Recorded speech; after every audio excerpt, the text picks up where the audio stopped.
Hey, what's up everybody? Welcome back to another edition of StarCraft 2 Team Strategy. So today we're going to be looking at double protoss teams and what kind of perspective you should take from double protoss going against a team with one Zerg on them. Kind of the typical strategy that most teams with one Zerg are going to do is a 15 hatch expansion, and then ideally they're probably going to go roaches and their partner's going to get like gateway units or bio or something like that, depending if they have a Terran partner or whatever. So all that I'm going to do then is just scout on 9, because I want to try and gather some information on this Zerg as soon as possible. It doesn't matter what matchup you're in. If there's a Zerg on the other team, you always want to be able to scout early and try and determine if he's doing some kind of early pull. Unfortunately, he's the last one I'm going to scout, but it doesn't matter in this case because he ends up making a 15 hatch. Partly because, between him and his partner, he realized, hey, they're both protoss. Alright, cancel that gas, expand. Smart thing to do. So as we're kind of going through the base here, I'd say I'm just like, alright, no pull. There's gotta be a hatch. Yep, there's a hatch. So what I also want to keep doing is keep looking around until this first stalker gets out or a couple of lings get out. I don't really need to lead with this probe. And I also want to try and figure out, what kind of strategy is the protoss doing. In this case, he's getting a second gas early. So this tells my partner and I that we don't need to be, real conservative with our build. We don't need to get 3 gates before we get any kind of tech. We don't need to get a whole lot of units to be able to defend some kind of rush, because when he gets a second gas, that's going to be, a good amount of minerals, and especially if he starts mining out of it and he doesn't try to fake us out, it's basically going to be a much delayed rush for them. And, he's getting a robo here, so I end up getting a gate, and shortly I'm going to place down my own robo. And basically what we're going to be doing here is we're going to do what's, is a gas feed strategy. I commonly do this with my partners, especially against, one Zerg on the other team, where we need to do some kind of one base push. Because if I try to go for Colossus myself, and I'm trying to get range and Colossus, I'm not going to have enough gas to get range until maybe, 11, 12 minutes in or later. But if I, ask for 50 gas here, 100 gas there, I might be able to get, Colossus out, 2 of them out, ideally by maybe 9 minutes, and at the very latest 10 minutes into the game. In this case I got lucky and we saw his observer flying through, so basically I'm just going to send him up and I'm going to determine, okay, what exactly is the other protoss getting, what's the Zerg getting, and I'll get up here, and I saw an immortal, and I'm like, alright, he's got an immortal, I see nothing but lings, I'm like, he's going tier 2, I'm not sure what he's going for. I mean, technically he could go muta here, but then we just push and kill him and then game over. So my partner's going to be getting a whole bunch of immortals here. I'd say whenever you do like a Colossus feed strategy, especially if you're going to be going against, other armored units, immortals really are ideal. And I mean, you're going to have enough gas to essentially feed the Colossus tech player to get range in a reasonable time and still get 2 Colossus out. And still have enough gas left over to get, a couple sentries, some stalkers here and there, a bunch of zealots, and then immortals. The immortals are really going to help you out, especially if you're going against another player who gets Colossus. Like, let's say, for instance, he goes for Colossus. Well, if he tries to engage us, then it's going to give us an opportunity to make sure the immortals are always in front, so he can never, chase my Colossus just through the army. Because there's always going to be, high DPS units there that can take out Colossus very quickly.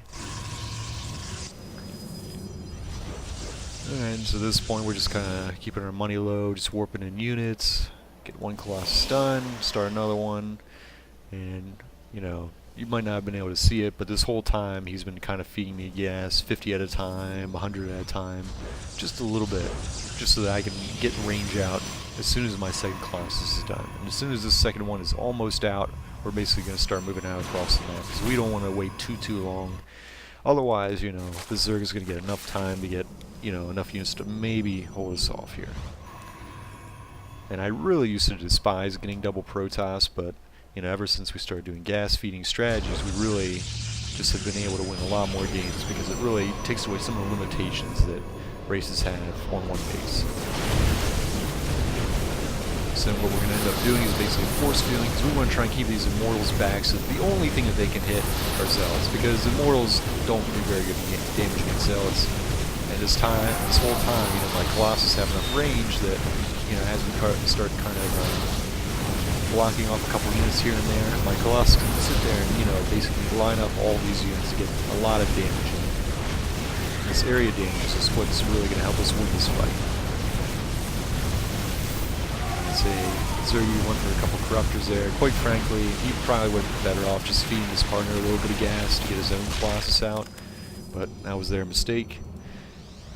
And my partner didn't lose a whole lot of units.